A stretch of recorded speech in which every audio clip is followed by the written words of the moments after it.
honorable delegates, heads of state, leaders of nations, distinguished representatives of peoples great and small, I greet you not as a career diplomat, nor as a man bred for banquet halls and handshakes.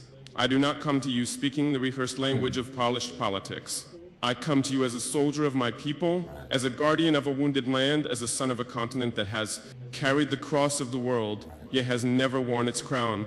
My name is Captain Ibrahim Traore, President of Burkina Faso, and today I speak not only for the 22 million souls in my nation, but for a continent whose stories have been twisted, whose pain has been ignored, and whose dignity has been repeatedly auctioned off at the altar of foreign interests. Africa is not Tobago. Africa is not a battlefield. Africa is not your experiment, your puppet, your warehouse of raw materials. Africa is rising not to kneel, but to stand. And today I say before this great assembly of nations, Africa will not kneel, one on the false generosity of global politics. For decades you've sent us aid with one hand while extracting our lifeblood with the other. You build wells in our villages while your corporations drain our rivers. You donate vaccines yet patent the cures. You speak of climate action yet continue to fund the very forces that burn our forests and dry our lakes. What kind of generosity is this? The kind that feeds the mouth but silences the voice. The kind that keeps a man alive just enough to keep him dependent. We are not blind to this hypocrisy. Let me be clear, we are not ungrateful for sincere humanitarian assistance, but we reject a global order that disguises exploitation as partnership. We reject financial institutions that lend with one hand and steal sovereignty with the other. Africa no longer wants charity. We want justice. We want control over our own destinies.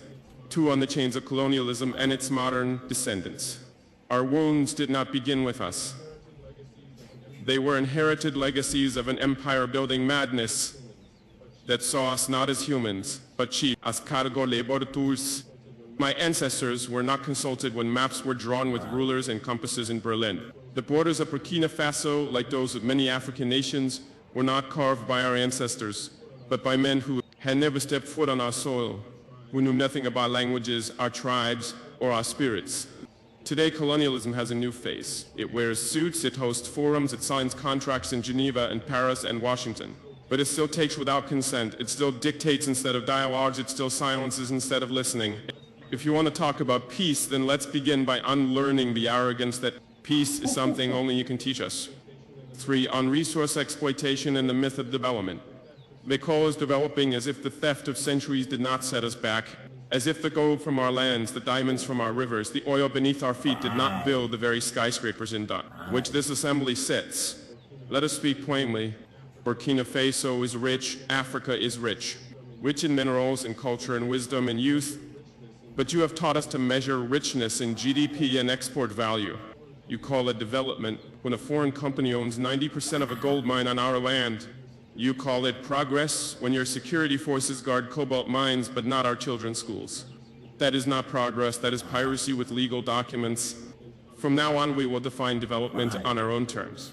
Development that puts children in classrooms, not minerals on cargo ships. Development that respects the land, the people, and the soul of a nation. 4. On sovereignty and interference. Why is it that when an African nation makes independent choices, we are called unstable? Why is it that when we seek military cooperation outside the colonial sphere, we are labeled a threat? Burkina Faso has chosen to walk a path of sovereignty that is not a threat to peace. It is a declaration of adulthood. We are no longer under your guardianship. We are no longer your junior partners in diplomacy. We are a free people. If a nation chooses partners that respect it rather than exploit it, that is not rebellion. That is wisdom. Let it be known, no foreign power will dictate the alliances of Burkina Faso. We will build relations based on mutual respect, not historical guilt or present-day intimidation.